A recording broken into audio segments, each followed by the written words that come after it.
What we like to say is the renewable piece is the last part, right?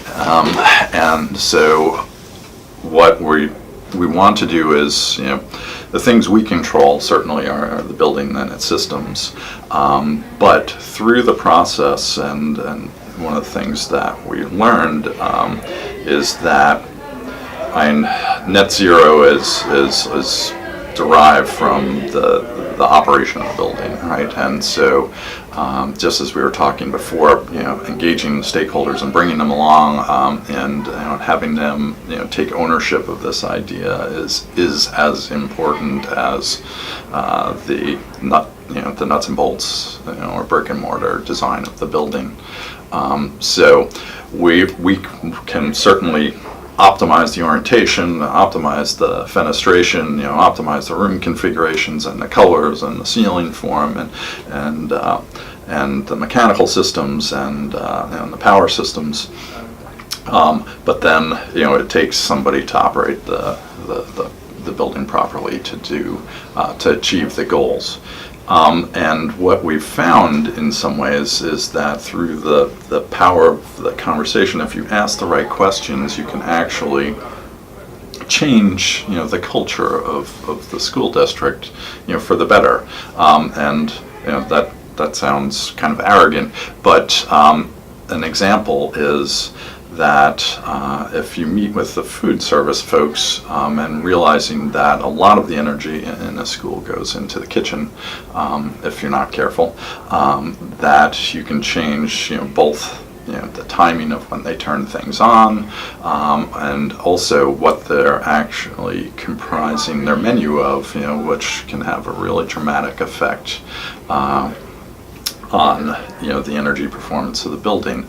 And sort of elegantly, some of these ideas, coincide really nicely with, health and wellness ideas, sometimes too.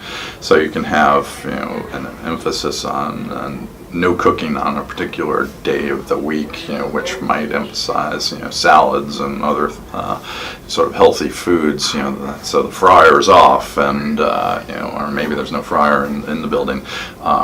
Because the menu evolves to be something that's, again, healthier for the children to begin with, but also has this resulting energy impact. So that's, again, returning to this idea of having a greater impact on the children's lives, than simply conserving energy. But we can get into other issues of a lot of the assumptions about even the information technology and the plug loads in the building, become very important to the energy performance of the building. And just to give you one example, we were working with a school in Cambridge, and the concern was that somehow, again, there'd be a tension between net zero and the educational ambitions and innovation agenda that the superintendent had, but where the desire to reduce plug loads and education came together really beautifully. And one simple example was we wanted to get all the coffee pots and the microwaves out of the classrooms, that some people sometimes bring into the classrooms for convenience. And so what we discussed with the teachers was this idea that we can give you the best coffee pot possible, and the best copiers and the best refrigerators, but we're going to put them in the teacher workroom. And so we don't want you to have coffee pots or any of this kind of equipment, redundant equipment in your classrooms. But we're going to make sure that everything is there, and it's really good, and so therefore you'll want to go there and get a cup of coffee. But what that centralization did is not only reduce the energy consumption of the building, but it drew people together. Which was the superintendent's idea of, I'm trying to build a strong professional community here, and this was one way to have people sort of serendipitously get together during the course of the day and talk.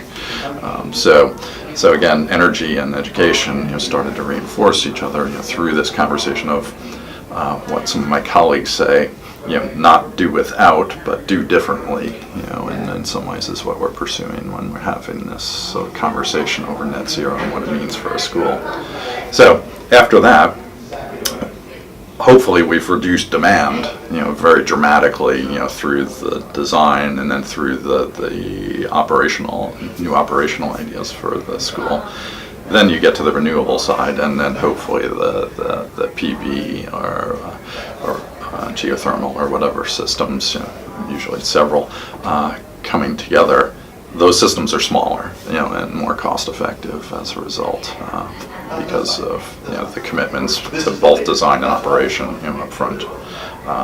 So that's the last part of the puzzle in many ways, is getting to the renewables.